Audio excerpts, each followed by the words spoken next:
السلام عليكم. طبعا بدأنا تجهيزات المدارس. هنعمل النهاردة بقى نجس البطاطس أو البطاطس البانيه، اقتصادية والولاد بيحبوها. هعمل ايه؟ أول حاجة هجيب بطاطستين هقشرهم كويس،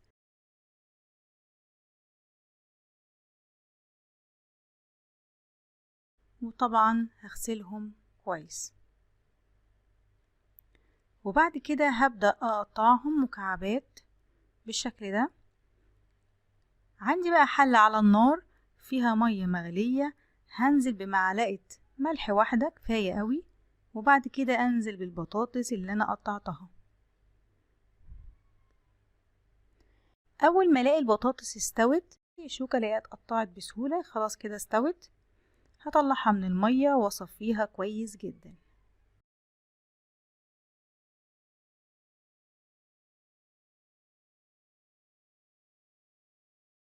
وبعد كده اهرسها كويس جدا بشوكة او بهرسة البطاطس.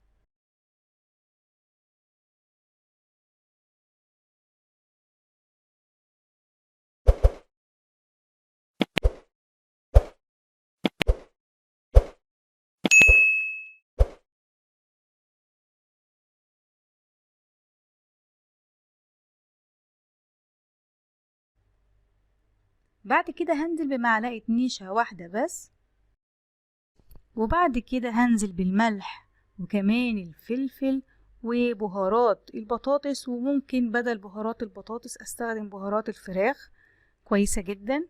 ممكن كده كفاية خالص البهارات، لو مش حابين تكملوا بهارات تاني. انا كمان هستخدم بابريكا ودي اختيارية، وكمان هستخدم زعتر وتوب باودر، وكمان ده اختياري.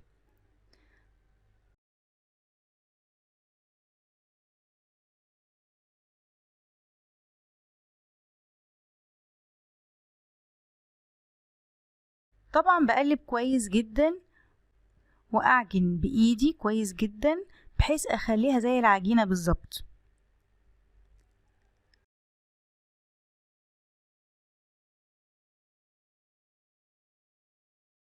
عندي بيضة واحدة وعليها ملح وفلفل، وممكن ازودها مية او حليب واقلبها كويس جدا.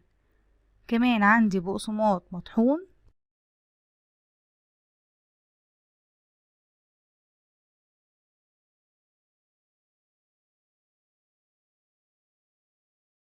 طبعا انا بشكل البطاطس انزلها في البيض وبعد كده في البقسماط.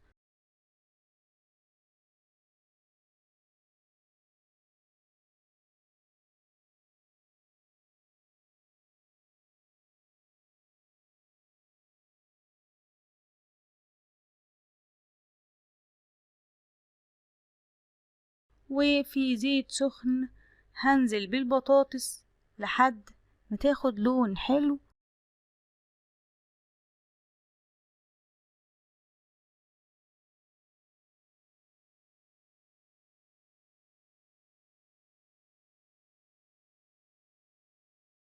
شايفين لونها حلو جدا وكمان طعمها حلو. جربوا الوصفة.